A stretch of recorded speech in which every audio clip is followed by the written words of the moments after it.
Welcome back to BBB Sharing. I'm Evie, Director of Ignite, sparked by BBB. And with me today, I have a wonderful guest, Candace Richardson from Faithfully Growing. Welcome. Thank you.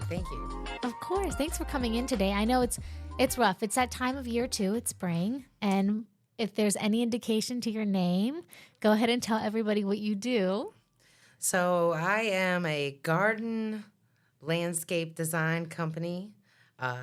I love to do garden maintenance and making your yard beautiful, helping you understand what you have in your yard and what you need in your yard. There's lots of things that people want, but sometimes that doesn't quite work out to what your needs are going to be.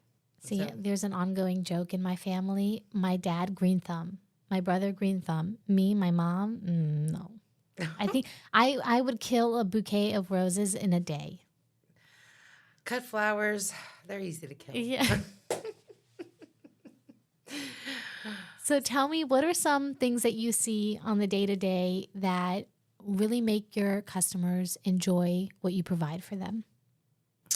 So I think it's mostly my personal touch. Yeah. I like to accommodate my clients. Most of my clients are elderly or older, or just don't have any idea about plants. Yeah. They love the patience that I can explain what's going on, why we're going to choose something this way as opposed to something that just isn't going to work for their area, even though they think it would look very pretty.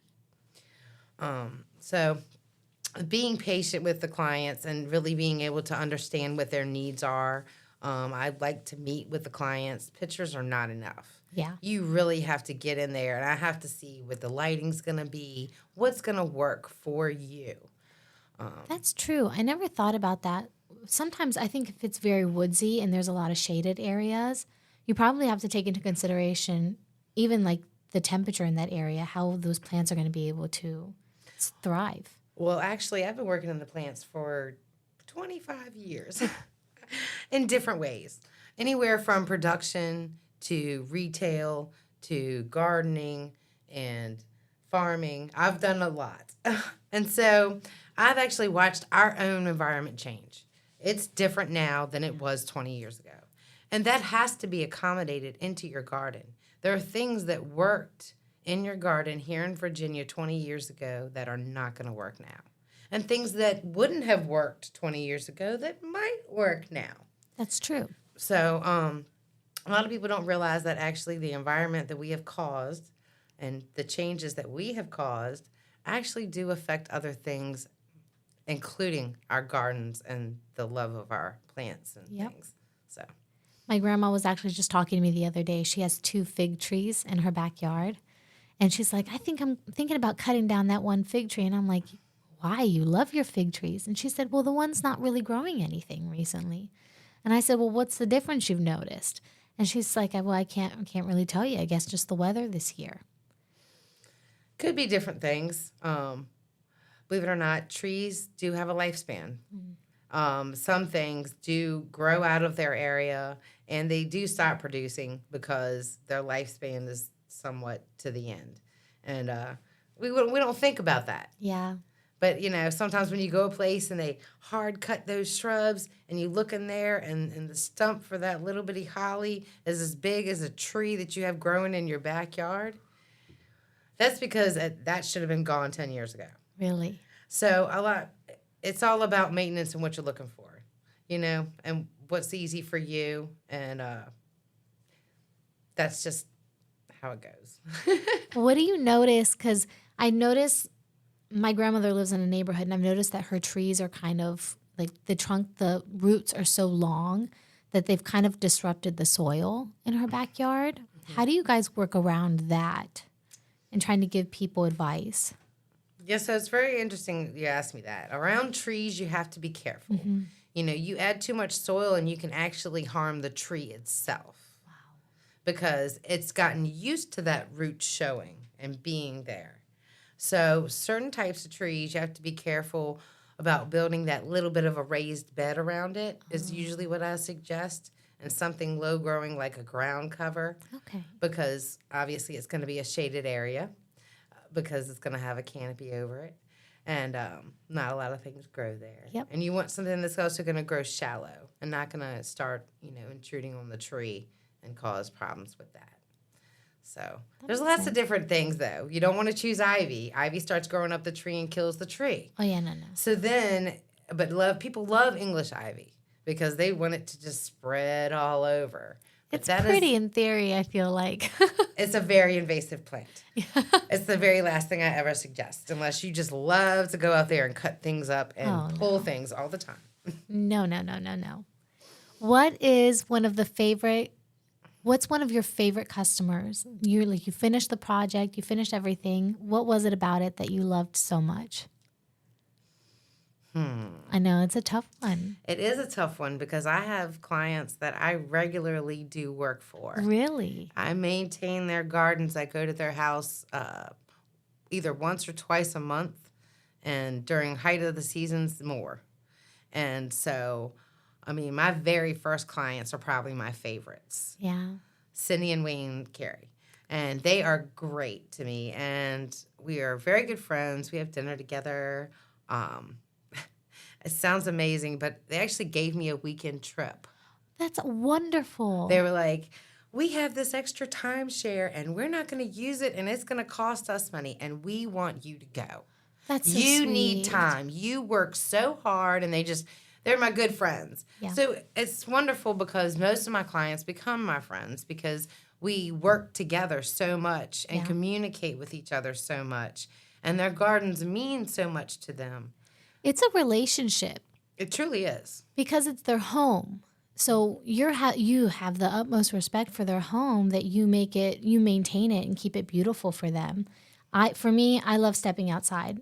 I'm a sit outside on the patio looking out with my coffee kind of girl. So my outside environment really means a lot to me. I can only imagine for other people. For some people, that's their place. That's their peace place. They go for peace. There's no TV. Yeah. There's no radio. There's no chaos. It's just them, the plants, the birds, their coffee or book or magazine or whatever they're deciding to do. And I love that. Yeah. I love to give people that peace. That's wonderful. Now tell me about the name Faithfully Growing. How'd you come up with that one? Well, I am a woman of faith. I go to Lebanon Methodist Church, and we are located off of Peaks Road in Hanover. We would love to have anybody that would love to come. So I'm actively involved in my church, and I have been since a young child. And faith is what drives me. Faith is what gives me hope. And I love to give people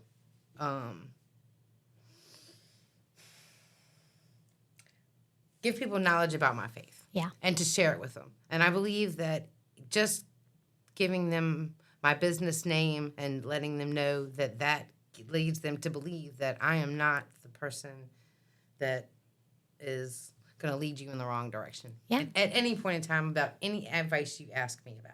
I love that. I grew up, I'm Eastern Orthodox. My family's Greek, but I grew up in Harrisonburg, Virginia. And my parents never failed to let us know every single day, no matter how isolated you might feel sometimes, when you always lead with your faith, God is never going to steer you in the wrong direction. Absolutely true. He has definitely pulled me through some tough situations, because I'm only on the third year starting. So I've been over some hurdles. Yeah. Definitely. It's going to be rough, but it's going to be when you look back 10, 15, 20 years from now, you're going to be like, yeah, it was rough, but it was worth it. Sometimes you need that. Yeah. To experience the growth and to actually appreciate what you're looking back on. 100%. Because there's a lot of not appreciation of what you have these days. There's a lot of it. I think we need to start practicing gratitude a lot more. Wow, that's a word that a lot of people don't use. Yep. 100%. So tell me, how can people get in contact with you? So you can contact me, obviously, via phone through 804-806-0146, through my email, goinggreengirl2019@gmail.com. I do have a website. Perfect. That's obviously on you guys' website and things. Faithfullygrowingld.com. And best way, honestly, is texting or calling. Perfect. Emails, stuff goes to spam and things get missed in the cracks, and I hate for that to happen. Yeah. So that is usually the best way. I love this little flyer too. Oh, I had to thank show it you. to everybody. It's just so cute. I had fun designing that It's myself. beautiful. I love it. It has a very like calming and ethereal feel to it, which I think is very fitting considering what you do. It's wonderful. It's the vibe I'm going Yeah. for, yes. Well, Candace, thank you so much for joining me. I had a wonderful time talking to you and getting to know you. Me too. Thank you. Thank you. This was wonderful. I love doing things like this. I love getting to know all of our ABs, even people that are coming to visit our office for the first time. It gives me a chance to kind of get to know you and you kind of get to know us a little bit. So people that are watching on YouTube, if you're going to BBB Central VA YouTube channel, please make sure to like, share, subscribe, and comment down below. Hit that notification bell so you can always be notified when we post up. And of course, if you are listening on BBB Sharing Spotify, please make sure to follow us and share it out. Thank you. Thank you.